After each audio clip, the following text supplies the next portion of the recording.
चलो ध्यान देना दोस्त, टेस्ट 10 साइंस का देखना है। और यहाँ पे देखो एक हमने बहुत प्यारा सा वर्ड लिखा है, 100% गारंटी लड़ेगा, ठीक है ना।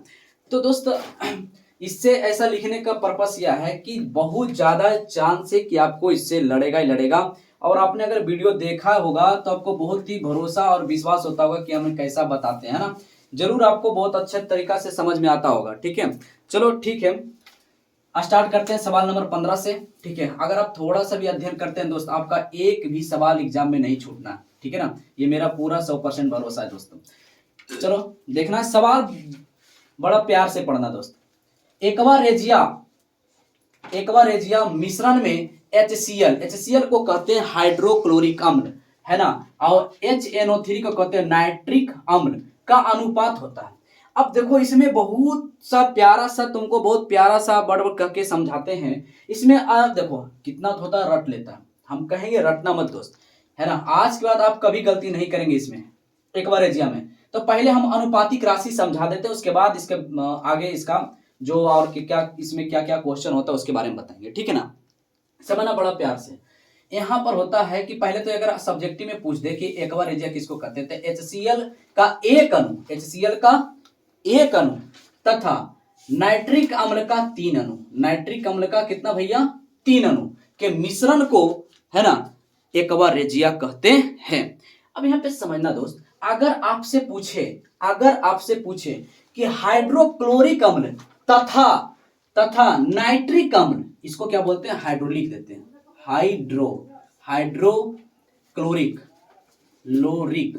हाइड्रोक्लोरिक अम्ल इसका होता है, ठीक है ना, इसको कहते हैं। इसको कहते हैं नाइट्रिक अम्ल। अब आराम से ध्यान देना, हाइड्रोक्लोरिक अम्ल को HCl कहते हैं, नाइट्रिक अम्ल को HNO3 कहते हैं। डन यहां तक। अब सवाल यह है कि अगर आपसे कहे कि हाइड्रोक्लोरिक अम्ल तथा नाइट्रिक अम्ल का अनुपात कितना होता है, तो हाइड्रोक्लोरिक का कितना पूछने तो कितना भैया, यह 1 है, यहाँ कितना है, यहाँ कितना भैया, ये नाइट्रिक अम्ल कितना है, 3 है। तो ऐसा मत करना ना कि 1:3, ऐसा मत करना। हमेशा याद रखना कि जब भी इस प्रकार से पूछा जाए, देखो इस हाइड्रोक्लोरिक अम्ल पूछा है और नाइट्रिक अम्ल पूछा है, ठीक ना, ऐसा जब भी पूछे तो उलट देना। क्या करना, उलट देना। बात समझ में आ रहा है, उलट देना, वही इसका अनुपात हो जाता है। तो 3 चलाएगा, यहाँ कुछ नहीं तो ये 1 है अपने आप में, यहाँ 3 चलाएगा इधर, 3 चलाएगा इधर, अब कुछ नहीं तो कितना ही है अपने आप में 1, तो ये चलाएगा इधर, इसलिए इसका अनुपातिक राशि होता है 3:1, ऑप्शन नंबर ए। क्लियर। अभी आराम से देखना, अब कितना होता है कि इसमें रट लिया HCl, है ना, HCl तथा HNO3 का अनुपात क्या होता है, 3:1, 3:1 रट लिया। लेकिन एग्जामिनर क्या किया, इसको ऐसे दे दिया HNO3 अनुपात, अगर कुछ दिया HCl, या फिर ऐसे लिख देगा वर्ड में, शब्द में लिख देगा कि नाइट्रिक अम्ल तथा हाइड्रोक्लोरिक अम्ल का अनुपात क्या होगा, उलट के। अब कितना तो देखेगा नहीं, समझेगा नहीं, ये छोटा सा सवाल है, जबकि रटा हुआ था, याद भी था, फिर भी देखेगा नहीं और मार के चलेगा 3:1। जैसी ऑप्शन में गारंटी रहेगा मार के चलाएगा और सोचेगा अरे यार हमने तो सही मारा था, तो फिर गलत क्यों गया, है ना। क्यों गलत गया, क्योंकि आपने यहां पर समझा नहीं था। यहां पर 3 है तो हमने क्या किया, उलट देना। क्या करना, उलट देना। तो 3 इधर है तो 3 चल जाएगा इधर, और इधर कुछ नहीं तो क्या है इसमें 1 चलाएगा इधर। इसका मतलब कि नाइट्रिक अम्ल तथा हाइड्रोक्लोरिक अम्ल का अनुपात कितना हो जाएगा, 1:3। बात समझ में आया। इस प्रकार से दोस्त फंसाया जाता है। क्लियर ना। अच्छा अभी आराम से, एक्वारेजिया क्या भैया, एक्वारेजिया को ही अम्लराज भी कहते हैं। क्या कहते हैं भैया, अम्लराज। एक्वारेजिया को ही क्या कहते हैं, अम्लराज। कोई दिक्कत यहां नहीं ना, या अम्लराज को ही एक्वारेजिया कहते हैं, या एक्वारेजिया को ही अम्लराज कहते हैं। कोई दिक्कत यहां तक। अच्छा इसमें क्या होता है दोस्त, इसमें क्या होता है, सोना तथा प्लेटिनम, है ना, प्लेटिनम, सोना तथा प्लेटिनम को क्या करता है ना, गला देता है। क्या करता है, गला देता है या घुला देता है, गला देता है या घुला देता है। तब पूछेगा कि सोना तथा प्लेटिनम कितना हार्ड होता है दोस्त, उसको क्या करता है, उसको गला देता है। पानी द्रव बना देता है। सोच लो कितना पावर है अम्ल राज्य में, एक बार में कितना ताकत। बात समझ में आ रहा है ना, समझ रहे हैं ना बात को। तो सोचो सोना ऐसा तत्व को, सोना प्लेटिनम ऐसा धातु को क्या करता है, गला देता है। क्लियर। तो यहां पर सवाल इस प्रकार से पूछेगा कि सोना तथा प्लेटिनियम किसमें घुल जाता है, तो अम्लराज में घुल जाता है। अम्लराज अगर ऑप्शन में ना हो तो क्या मारना है, खोजना है, एकवा रेजिया। डन यहां तक, नहीं ना, यहां तक किसी को दिक्कत नहीं होना चाहिए दोस्त, कोई दिक्कत। अच्छा तो यहां पर अभी समझना, तो यहां तक कोई दिक्कत किसी को नहीं ना। अगर सवाल पूछ दे अम्लों का राजा किसे कहा जाता है, अम्लों का राजा, अम्लों का राजा, ये भैया अम्लों का राजा कहा जाता है अम्लराज को। बहुत ही सिंपल सा, नहीं याद रहेगा, अम्लराज। यहां हम गलत लिखते हैं ना, अम्लराज होता है दोस्त, अम्लराज। क्लियर, अम्लराज। क्लियर ना। अगर पूछ दे अम्लों का राजा किसे कहा जाता है, तो ये खुद बता रहा चिल्ला चिल्ला के, अम्ल से हो गया अम्ल, राज थी अम्लों का राजा, राजा से हो गया राज, है ना। तो अम्लों का राजा किसे कहा जाता है, अम्लराज। और अम्लराज को ही क्या कहते हैं, एकवा रेजिया, एकवा रेजिया। कोई दिक्कत यहां तक नहीं ना, चलो ठीक है। अब अगर सवाल दाग दे कि, सवाल दाग दे कि रसायनों का राजा किसे कहा जाता है, रसायनों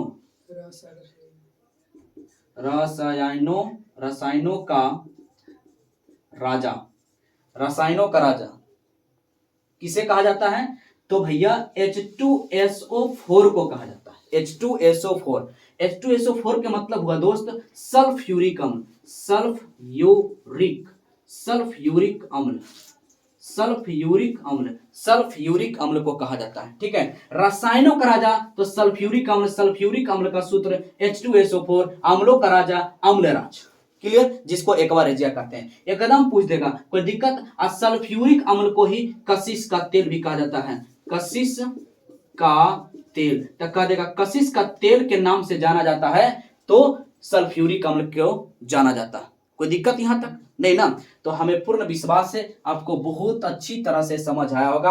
और दोस्त जितना लिखाते हैं उसको लिख के एक बार याद जरूर कर लें। ठीक है, अगला सवाल करते हैं। सवाल नंबर 16 देखना है। द्विखंडन होता है, तो द्विखंडन होता है, अगर सबसे पहले अगर आपका मन में अमीबा आया होगा तो अच्छी बात है, पर आपको एक बार तीनों ऑप्शन देख लेना चाहिए। इनमें से अमीबा भी है, पैरामीशियम भी है, लिस्मानिया भी है। इसका आंसर करेक्ट होगा डी। ठीक है, अब यहां से देखते हैं अमीबा के बारे में। पहला सवाल पूछेगा क्या केंद्रक अमीबा में पाया जाता है, तो बोलेंगे यस, अमीबा में केंद्रक पाया जाता है। किसमें भैया, अमीबा में केंद्रक पाया जाता है। अगर कहेगा कि अमीबा में विभाजन जो होता है, या फिर बोल दे कि अमीबा का जनन कैसे होता है, अमीबा का जनन जो होता है किसके द्वारा होता है, तो केंद्रक के द्वारा ही होता है। अमीबा का जनन, अमीबा में जनन, अमीबा में जनन कैसे होता है भैया, तो केंद्रक के द्वारा ही होता है। किसे होता है, केंद्रक के द्वारा होता है। एक से दूसरा संतान बन जाता है, एक से दो, है ना, तो केंद्रक के द्वारा होता है। और अमीबा में केंद्रक पाया जाता है। अगर कहे कि अमीबा अपना भोजन कैसे ग्रहण करता है, भोजन ग्रहण कैसे करता है, तो अमीबा अपना भोजन कैसे करता है भैया, अमीबा अपना भोजन कूटपाद के द्वारा करता है। कैसे करता है भैया, कूटपाद के द्वारा करता है। कोई दिक्कत यहां तक नहीं ना। तो ये सब जो सवाल है दोस्त एकदम मस्ट वीवीआई क्वेश्चन है ना, इसको एकदम याद ही कर लेना है। ठीक ना, भोजन अमीबा भोजन ग्रहण कैसे करता है, तो कूटपाद के द्वारा करता है। अमीबा में केंद्रक होता है, तो यस अमीबा में केंद्रक होता है। अमीबा का जनन कैसे होता है, तो अमीबा का जनन भैया केंद्रक के द्वारा होता है। कोई दिक्कत यहां तक नहीं ना। अगला सवाल करते हैं। सवाल नंबर 17, फूल में नर प्रजनन अंग होते हैं, तो क्या होता है भैया, ध्यान समझना। नर बोला है ना, तो इसमें फूल में नर को बोलते हैं पुमंग। क्या बोलते हैं, पुमंग। नर को क्या बोलते हैं, पुमंग। पू से पुरुष होता है, नर मतलब पुरुष, तब पू से पुमंग। अब पुमंग को ही पुंकेसर भी कहते हैं, पुमंग को ही पुंकेसर भी कहते हैं। आपका आंसर तो मिल गया होगा, ऑप्शन नंबर ए। कोई दिक्कत यहां तक। अच्छा, अब यहां देखते हैं। ये तो पुंकेसर को ही पुमंग या पुमंग को ही पुंकेसर कहते हैं आराम से। इसमें क्या होता है दोस्त, इसमें क्या होता है कि अगर कह दे परागकोश किसमें पाया जाता है, तो परागकोश भी जो होता है ना, परागकोश, परागकोश भी है पुमंग का ही भाग है। कह देगा परागकोश क्या है, नर भाग है या मादा भाग है, तो परागकोश भी नर भाग है। क्या है, परागकोश भी नर भाग है बोले तो पुमंग का भाग है। कोई दिक्कत, कह देगा कि परागकोश के फटने पर, एकदम ध्यान में रखना, परागकोश के फटने पर, परागकोश के फटने पर क्या प्राप्त होता है, तब परागकोश के फटने पर भैया परागकण, परागकण या कण लिख दो अच्छा रहेगा, परागकण मिलता है। एकदम ध्यान में रखना, देखो यहाँ भी पराग है, यहाँ भी पराग है ना, तब कोश है, यहाँ क्या है, कण है। तो परागकोश के फटने पर क्या प्राप्त होता है, तो परागकण प्राप्त होता है, या कभी कभी परागगण भी लिखा रहता है ना, परागगण भी लिखा रहता है, ठीक है, परागगण प्राप्त होता है। अब ऐसा ही पूछेगा कि परागकण कहाँ पाया जाता है, तो कहाँ पाया जाता है भैया, परागकोश में। बात समझ में आ रहा है ना। अब ऑप्शन में इसी प्रकार से 4 को दे देगा, अगर नहीं आप उल्टा सीधा रखेंगे तो आपको फंसा लिया जाएगा, बोरा में जाना निश्चित है। क्लियर, तो फिर से एक बार, परागकण कहाँ पाया जाता है, तो परागकण कहाँ पाया जाता है, परागकोश में। कहेगा परागकण कैसे प्राप्त होता है, तब परागकोश से, परागकोश के फटने से क्या मिलता है, तो परागकण। कोई दिक्कत यहां तक भैया नहीं ना। अच्छा, अब यहां देखना है, ये तीनों जो आप देख रहे हैं, ये तीनों किसका भाग है, स्त्री केसर का भाग है। किसका, स्त्री केसर का भाग है। ये तीनों किसका भाग है, स्त्री केसर का, ठीक है ना, स्त्री केसर का भाग है। और इसको हम जयांग भी कहते हैं, क्या कहते हैं, जयांग भी कहते हैं। कह देगा कि अंडप किसके अंदर आता है, तो अंडप किसका जननांग होता है, तो स्त्री केसर का या जयांग का होता है। कोई दिक्कत यहां तक तो नहीं ना। चलिए अगला सवाल करते हैं।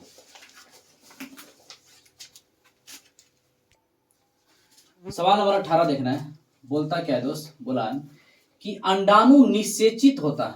निषेचित मतलब पहले समझ लो थोड़ा सा, निषेचित मतलब क्या होता है कि एक नर युग्मक होता है और एक मादा युग्मक होता है।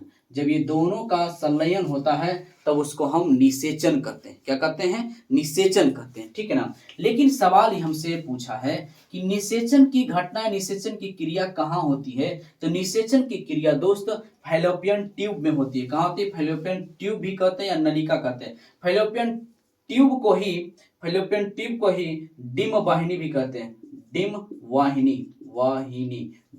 भी कहते हैं। और इसी को डिम वाहिनी को भी अंडवाहिनी भी कहते हैं। क्या कहते हैं, अंडवाहिनी भी कहते हैं। तो अगर ऑप्शन में फैलोपियन नलिका चाहे फैलोपियन ट्यूब है ना, ट्यूब अगर नहीं लिखा रहे तो समझ जाना कि खोजना कहाँ, डिम वाहिनी या अंडवाहिनी। अंडा को ही डिम कहा जाता है। बात समझ में आ रहा, क्लियर ना। तो अगर सवाल पूछे कि अंडाणु का निषेचन कहाँ होता है, तो डिम वाहिनी या अंडवाहिनी में। कोई दिक्कत यहां तक दोस्त नहीं ना। अगर सवाल पूछ दे कि अंडाणु कहाँ निषेचित होता है, तो ध्यान में रखना डिम वाहिनी या अंडवाहिनी या फैलोपियन ट्यूब या फैलोपियन नलिका। कोई दिक्कत यहाँ तक नहीं ना। डिम नलिका भी कह सकते हैं है ना, या डिम वाहिनी ही कह सकते हैं। कोई दिक्कत यहाँ तक। अच्छा, अगर कह दे कि अंडाणु कहाँ निर्माण होता है ना, या अंडाणु कहाँ निर्माण होता है दोस्त, अंडाणु कहाँ निर्माण होता है, तो अंडाशय में। कहाँ होता है, अंडाशय में। अंडाणु कहाँ निर्माण होता है, तो अंडाशय में। कोई दिक्कत यहाँ तक नहीं ना। अंडाणु कहाँ निर्माण होता है, तो अंडाशय में। कोई दिक्कत यहाँ तक नहीं ना। चलो अगला सवाल करते हैं। सवाल नंबर 19 देखना है दोस्त। सवाल नंबर 19 में क्या बोला, अवतल लेंस की आवर्धन होता है। अवतल लेंस बोला, अवतल लेंस की आवर्धन होता है तो V/U option number D for दिल वाले दुल्हनिया ले जाएंगे। क्लियर ना। अगर यहाँ उत्तल होता ना दोस्त, तो केवल इसके आगे क्या रहता, -V/U हो जाता। कोई दिक्कत यहाँ है ना। अगर यहाँ अवतल लेंस है तो प्लस वाला V/U, अगर उत्तल होता तो माइनस वाला। कोई दिक्कत यहाँ तक नहीं ना। तो आवर्धन में V/U, अब यहाँ पे देखना है V बटा यू, इसका करेक्ट आंसर 19 का क्या होगा, डी, V बटा यू। V को कहते हैं प्रतिबिंब की ऊंचाई और U को कहते हैं वस्तु की ऊंचाई। तो इसका परिभाषा जाता है कि प्रतिबिंब की ऊंचाई तथा वस्तु के ऊंचाई के अनुपात को क्या कहते हैं, आवर्धन कहते हैं, ठीक ना। सवाल में ऑब्जेक्टिव में दाग देता है कि प्रतिबिंब की ऊंचाई तथा वस्तु के ऊंचाई के अनुपात को क्या कहते हैं, तो आवर्धन कहते हैं। इस प्रकार से पूछ दिया जाता है। 20 नंबर जरा ध्यान से देखना है। 20 नंबर में क्या है कि गोलीय दर्पण में फोकसांतर, गोलीय दर्पण में फोकसांतर एवं वक्रता त्रिज्या, कहने का मतलब है कि फोकस और वक्रता त्रिज्या के बीच का संबंध कैसा होता है। अगर आपने पढ़ा होगा तो आपने देखा होगा कि R बराबर क्या होता है, R बराबर 2f, R बराबर क्या होता है 2f। अब जहां R बराबर, ये भी सही होगा, ये किस रूप में होता है, गुना में। तो ये 2 यहाँ से इसको भागाएगा, उछल के इधर आएगा तो कहाँ चलेगा, बटा में। तो R बटे 2 मतलब f बराबर क्या हो गया, ये भी एक सूत्र है और ये भी एक सूत्र है, क्लियर ना। ये भी एक सूत्र है और ये भी एक सूत्र है। तो यहाँ पे जरा फोकस करो कि ऑप्शन नंबर कौन है, R बराबर 2f, ये भी सही है ना। और कहाँ है R बटे 2, ये भी सही है, मतलब कि ये सही नहीं होगा, ये सही नहीं होगा। यहाँ पर दिया है ए तथा सी, ऑप्शन नंबर डी है ना, दिल वाले दुल्हनिया ले जाएंगे, ये दोनों सही होगा। यहाँ तक कोई दिक्कत नहीं ना, तो इस बात को ध्यान में रखना है। अगला सवाल करते हैं दोस्त। चलो 21 नंबर सवाल देखना है। 21 नंबर में क्या बोला गया है, विद्युत चुंबक, क्या बोला भैया, विद्युत चुंबक बनाने के लिए प्रायः किस पदार्थ के छड़ का उपयोग होता है। तो पहले तो आप ये जाने कि विद्युत चुंबक, विद्युत चुंबक, विद्युत चुंबक जो है दोस्त, विद्युत चुंबक को अस्थायी चुंबक कहते हैं। क्या, अस्थायी चुंबक भी कहते हैं, अस्थायी चुंबक भी कहते हैं। विद्युत चुंबक को अस्थायी चुंबक भी कहते हैं। क्यों अस्थायी कहते हैं, समझो जरा ध्यान से। अगर आपने है ना अध्याय 4 अपने विद्युत धारा अगर पढ़ा होगा तो उसमें आपने समझा होगा कि जब किसी चालक तार से धारा प्रवाहित की जाती है, धारा प्रवाहित की जाती है, तो उसके इर्द गिर्द क्या होता है, चुंबकीय क्षेत्र उत्पन्न हो जाता है, आपने पढ़ा होगा, क्लियर। लेकिन ये चुंबक क्या, चुंबकीय क्षेत्र क्या, ये हमेशा किसका, जिसका जो शक्ति है चुंबक का, क्या फिक्स होता है, नहीं होता, फिक्स नहीं होता ना। क्यों, जब धारा जाएगा तब यह उत्पन्न होगा चुंबकीय क्षेत्र, अगर धारा नहीं जाएगा तो चुंबकीय क्षेत्र उत्पन्न नहीं होगा। इसलिए इसको क्या कहा जाता है, अस्थायी चुंबक, अर्थात विद्युतीय चुंबक को, विद्युत चुंबक को अस्थायी चुंबक भी कहते हैं। यहाँ पर एकदम ध्यान में रखना दोस्त, एकदम मस्ट VVI क्वेश्चन कि पूछ देगा कि विद्युत चुंबक को कहा जाता है तो अस्थायी चुंबक कहा जाता है, या उल्टा पूछ देगा कि अस्थायी चुंबक को कहा जाता है तो विद्युतीय चुंबक भी कहा जाता है। तो यह किसका बना होता है दोस्त, ये जो विद्युत चुंबक बना होता है यह नर्म लोहा का बना होता है। किसका, नर्म लोहा, या इसी को मृदु लोहा भी कहा जाता है। इसका दूसरा नाम क्या है, मृदु लोहा, मृदु लोहा भी कहा जाता है। कोई दिक्कत यहाँ। अब अगला देखना, अगर कह दे कि अस्थायी चुंबक, अस्थायी, इसमें अब हट गया है ना, अस्थायी चुंबक बोल दे। अस्थायी चुंबक किसका बना होता है, तो अस्थायी चुंबक जो बना होता है दोस्त इस्पात का बना होता है। किसका, इस्पात का बना होता है। कोई दिक्कत यहाँ तक नहीं ना, इस्पात का बना होता है, कोई दिक्कत। अस्थायी वाला याद रखने के लिए, इसमें भी सा और इसमें भी सा, ठीक है ना। तो इस्पात सा से सावला को कनेक्शन जोड़ देना है, कोई दिक्कत यहाँ तक नहीं ना। इसमें देखो सा कहीं है, मृदु है और नरम लोहा है, तो नरम लोहा कहाँ हो जाएगा भैया, ऑप्शन नंबर सी फॉर चंदन भैया। कोई दिक्कत यहाँ तक नहीं ना। अगर किसी प्रकार से सवाल पूछे तो हमें पूर्ण विश्वास, आप अच्छी तरह से टिक लगा सकते हैं। अगर पूछे अस्थायी चुंबक किसका बना होता है, तो इस्पात का बना होता है। कोई दिक्कत यहाँ तक। चलिए अगला सवाल करते हैं। सवाल नंबर 22 देखना है। बोला गया है हमारे घरों में जो विद्युत आपूर्ति की जाती है वह है, तो जो आपके घर में जो लाइन आता है दोस्त है ना, जो करंट है विद्युत, वह है क्या, ऑप्शन से पढ़े 220 वोल्ट डीसी। डीसी का मतलब होता है दिष्ट धारा। क्या होता है, दिष्ट धारा। कोई दिक्कत नहीं ना, माने बैटरी वाला। क्या आता है आपके घर में जो लाइन आता है, एक बात बताए, बैटरी से नहीं ना, तो ऐसा ही छटा जाएगा कि बैटरी से नहीं आता है। डीसी लगा है जैसी दिष्ट धारा, बैटरी से नहीं था। अब इस दोनों में कंफ्यूजन। अच्छा एक बात आप बताए, अगर आपको नहीं भी याद होगा तो आप ऐसे ही छाट दीजिएगा, ठीक है ना, कैसे। अच्छा एक बात बताइए, क्या 12 वोल्ट क्या आएगा, अरे 6 वोल्ट के तो एगो LED बल्ब होता है 12 वाट के, यस या नो। तो जब 6 वाट के आएगा तो जलेगा कहाँ से, और कुचा देंगे, पंप मारेंगे हैं कि नहीं, वो 6 मारेंगे कस के, तब तो 12 से 24 हो जो, है ऐसा संभव नहीं ना। तो इसलिए ऐसा ही साफ साफ पता चल रहा है ऑप्शन नंबर सी फॉर चंदन भैया। कोई दिक्कत यहाँ तक नहीं ना। लेकिन अब बता देते हैं, अब ध्यान समझना। एसी का मतलब होता है प्रत्यावर्ती धारा। क्या था दोस्त? प्रत्यावर्ती धारा। इसको कहते हैं अल्टरनेट करंट, अल्टरनेट करंट। कोई दिक्कत यहाँ तक नहीं ना। क्यों? क्योंकि यहाँ पे समझे थोड़ा सा, यहाँ से ये चालक तार है, ये डीसी है, ये सीधा जा रहा है डीसी। क्यों? क्योंकि इसमें धारा ऐसे जाता है, और एसी वाला में क्या होता है, ध्यान समझना, एसी में इस प्रकार से धारा जाता है, इस प्रकार से, ठीक है ना। तो यहाँ देखें, अगर आप इसको पकड़ लेते हैं, अल्टरनेट माने एसी प्रत्यावर्ती धारा जो करंट आता है आपके घरों में, उसको आप पकड़ते हैं, तो ये संभावना आपको क्या, ये छोड़ता और पकड़ता है। लेकिन अगर आप डीसी को पकड़ते हैं तो यह केवल क्या करता है, डीसी क्या करता है भैया, डीसी सीधा अगर पकड़ लेंगे तो केवल चिपका लेगा, ये छोड़ता नहीं, क्योंकि इसमें एकदम धारा यूं जा रहा होता है, डायरेक्ट जा रहा होता है। इसीलिए इसको बैटरी को कहते हैं डिस्त धारा, मतलब डायरेक्ट करंट। तब बताओ एसी ज्यादा खतरनाक है कि डीसी खतरनाक है? तो क्या होगा, डीसी, बैटरी वाला ज्यादा है ना, डीसी खतरनाक। क्यों? ये एक छोड़ने का मौका भी दिया जाता, ये छोड़ता नहीं है ना। परंतु ध्यान रहे यहाँ पर क्या कितना होता है ना कि उल्टा सोच लेता है, जब धारा समान प्रवाहित हो तो उस समय देखा जाता है कि कौन ज्यादा खतरनाक होता है, ठीक है। अच्छा, इसमें क्या होता है कि तार के बीच से प्रवाहित होता है, और जबकि एसी में क्या होता है, धारा जो बहता है, धारा एक जगह दूसरी जगह जाता है, वो कैसे होके जाता है, तो सतह से जाता है। कैसे जाता है? सतह से जाता है। कोई दिक्कत? और जबकि डीसी में कहाँ जाता है भैया, बीच से, और एसी में कैसे जाता है, सतह से। कोई दिक्कत यहाँ तक नहीं ना। तो जो हमारे घरों में आता है 220 वोल्ट प्रत्यावर्ती धारा, अल्टरनेट करंट मतलब, है ना, जो आपके घरों में आता है, कितना आता है, 220 वोल्ट आता है। क्लियर? अब आपके मान ले जाए कि अगर 220 वोल्ट से अगर ज्यादा कुछ ऐसा कोई घर का उपकरण लगा हुआ है ना, पंखा आपका मान ले जाए कि 220 वोल्ट से ज्यादा है, तो आप एक क्या रखते हैं, स्टेबलाइजर मारते हैं, उसका कर खट खट खट खट खट खटाक कर देते हैं, है ना। उसका कान को क्या करते हैं, ऐड देके उसको वहां तक, कहां तक पहुंचा देते हैं, जहां तक उसको चाहिए, जितना वोल्ट उसको चाहिए। क्लियर ना? ऐसे आता है, कितना आता है, हाईएस्ट 220 वोल्ट ही रहता है। क्लियर? एक और सवाल वीवीआई करके लिख लेना दोस्त, बहुत ज्यादा संभावना है। पूछता है कि भारत में जो विद्युत आपूर्ति की जाती है कितना हर्ट्ज तक किया जाता है, माने कितना आवृत्ति तक होता है। तो जो भारत में जो करते हैं दोस्त, भारत में कितना आवृत्ति का करते हैं, तो 50 हर्ट्ज के करते हैं। कितना करते हैं? 50। इसको ध्यान में रखना, ठीक है। भारत में कितना विद्युत आपूर्ति करते हैं, तो 50 हर्ट्ज, 50 हर्ट्ज आवृत्ति, है ना। ध्यान देना, आवृत्ति का ऐसा मात्रक क्या होता है, हर्ट्ज जो होता है ना, हर्ट्ज।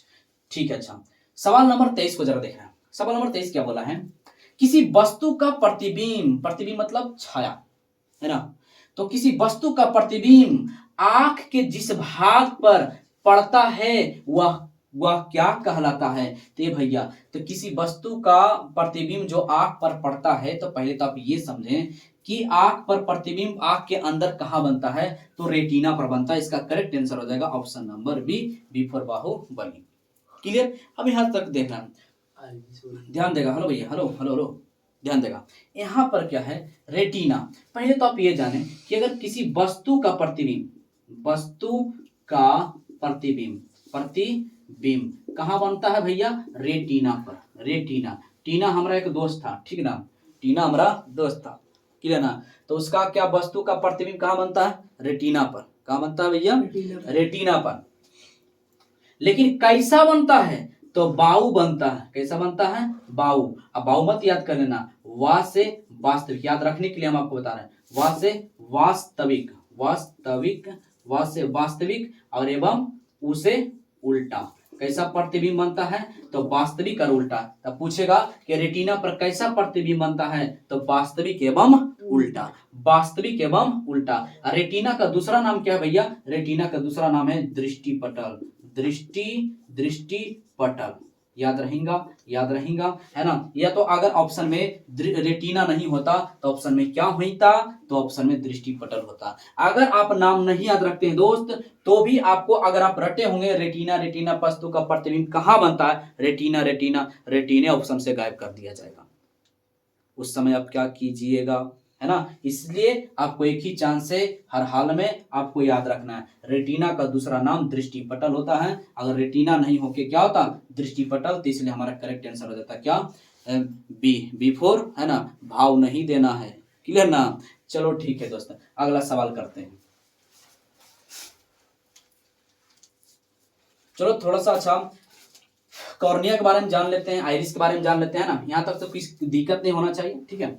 कॉर्निया क्या होता है, अगर पूछ दे कि मानव नेत्र में कौन सा भाग दान किया जाता है, नेत्र में कौन सा भाग दान किया जाता है, नेत्र में कौन सा भाग दान किया जाता है दोस्त, तो दान किया जाता है कॉर्निया को, है ना। याद रखने के लिए हम कॉर्निया बोलते हैं, कॉर्निया नहीं बोलना है, कॉर्निया बोलना है। क्या बोलना है, कॉर्निया। तो दान, नेत्र में कौन सा भाग दान किया जाता है, तो कॉर्निया को दान किया जाता है। अगर पूछ दे कि मानव नेत्र में रंग प्रदर्शित करता है, रंग को दिखाता है, रंग को प्रदर्शित करता है, जैसे जो होता है ना कि आंख पर जो काला काला होता है, किसी का भूरा होता है ना, और उस काला के भी एक, काला के अंदर भी एक हल्का सा अति काला काला होता है ना। अरे जो काला होता है, भूरा होता है ना, उसी को कहते हैं आइरिस। तो वह रंग को दर्शाता है, किसी का काला होता है, किसी का भूरा होता है, ठीक है ना। और उसके अंदर एक छोटा सा छिद्र होता है जिसको पुतली कहते हैं। क्या कहते हैं, पुतली कहते हैं। क्या कहते हैं, पुतली कहते हैं। देखो है ना पुतली, बात समझ में आ रहा है ना, पुतली कहते हैं। इसमें क्या होता है कि इसी से प्रकाश क्या जाता है, इसी से प्रकाश आंख में जाता है, अंदर जाता है, इसी से प्रकाश क्या होता है, अंदर जाता है। बात समझ में आ रहा है। आप देखते हैं कभी आप अगर तेज धूप में पर खड़ा होते हैं, तेज प्रकाश में आप खड़ा होते हैं, तो धूप में ही ले लें कि अगर आप तेज धूप में खड़ा हैं और अचानक आप अंधेरे कमरे गया, तो आपको कुछ नहीं दिखेगा, लगेगा क्या, है ना, एकदम अंधेरा अंधेरा जैसा दिखेगा। बात समझ में आ रहा है। लगता है कि तमराज किलबिश का जमाना आ गया, अंधेरा कायम रहे, ठीक है ना। किसका डायलॉग है, शक्तिमान का डायलॉग है, ठीक है ना। तो यहाँ पर आप समझ रहे हैं कि प्रकाश अंदर कैसे जाता है, रेटिना पर कैसे जाता है, तो पुतली के कारण, तो पुतली के कारण जाता है प्रकाश अंदर। अब यह क्या होता है, पुतली जैसे ही ज्यादा अत्यधिक मात्रा में जब प्रकाश अंदर जाता है, तो पुतली अपने आप ऑटोमेटिक, इतना अच्छा सिस्टम है, ऑटोमेटिक क्या होता है, सिकुड़ जाता है ना। अब फिर धीरे धीरे धीरे धीरे क्या होता है, फिर खुल जाता है, फिर अंधेरे में आप अच्छी तरह से साफ साफ दिखने लग जाता है। बात यहाँ तक समझ में आ रहा है ना, कोई दिक्कत यहाँ तक नहीं ना। अब प्रकाश के अंदर जो होता है, प्रकाश जब ज्यादा जाता है दोस्त, प्रकाश जब ज्यादा चला जाता है, तो उसके अंदर भी एक प्रकाश को क्या किया जाता है, अवशोषण करने वाला लगा होता है ना, जिसको कहते हैं कोलाइड। क्या कहते हैं, कोलाइड। वह क्या करता है, जब ज्यादा प्रकाश जाता है तो वहां से क्या होता है कि परिवर्तन होने नहीं देता। क्या होता है, प्रकाश को परिवर्तन होने नहीं देता। बात समझ में आ रहा है। अगर प्रकाश का परिवर्तन हो गया तो आपका आंख क्या हो जाएगा, खराब हो जाएगा। तो प्रकाश का परिवर्तन नहीं होने देता, मतलब प्रकाश को, अत्यधिक प्रकाश को जब जाता है आंख में, तो उसका अवशोषण कम करता है, पहले अवशोषण करता है कोराइड, उसको क्या बोलते हैं, कोराइड बोलते हैं, ठीक है ना, कोराइड बोलते हैं जी। क्या करता है, अत्यधिक प्रकाश को क्या करता है, अवशोषण कर लेता है, ठीक है। अब यहाँ पे जरा ध्यान देना, पूछ देगा कोराइड का रंग कैसा होता है, तो कोराइड का रंग भैया काला होता है। कोराइड का रंग कैसा होता है, काला होता है। और कहेगा मानव नेत्र में रंग को प्रदर्शित करता है, तो किसको करता है भैया, आइरिस को करता है। किसको, आइरिस, आई से है ना, आइरिस। अब ध्यान देना, आइरिस का दूसरा नाम परितारिका होता है, परितारिका। क्या भैया, परितारिका। कोई दिक्कत यहाँ तक नहीं ना। आइरिस का दूसरा नाम क्या होता है, परितारिका। तब कह देगा कि आंख में रंग को प्रदर्शित करता है। अगर आइरिस ना हो तो क्या मारेंगे, परितारिका। कोई दिक्कत यहाँ, तो आइरिस का दूसरा नाम क्या है भैया, परितारिका। अब कोराइड का रंग कैसा होता है, तो काला होता है। कोई दिक्कत यहाँ तक नहीं ना। अगला सवाल करते हैं, सवाल नंबर 24 देखना है। बोला एक स्वस्थ आंख के दूरी, है ना, दूरी बिंदु। आपको हम यहां से एक बहुत सुंदर सा प्यारा सा लॉजिक बताएंगे, उसको ध्यान में रखना। कभी भी अगर दूरी लिखा रहा है ना दोस्त, दूरी, आंख बंद करके अनंत मार के आना है। क्या, अनंत मार के आना है, ठीक है। कभी कभी क्या होता है कि ध्यान नहीं देता है, 25 सेंटी मार के चलाता है। तो ध्यान देना, अगर जो लिखा रहे निकट, निकट है ना, या नजदीक, नजदीक, तब ही 25 सेंटी मारना है, 25 सेंटीमीटर। और ये ऑप्शन में देख लेना, कभी कभी 25 सेंटीमीटर ना लिख के 25 मीटर लिख देता है, 25 किलोमीटर भी लिख देता है। अब बताओ क्या करेंगे, है ना। इसलिए इसका पिछवाड़ा जरूर याद रखना, ठीक है ना, कोई दिक्कत इसमें नहीं ना।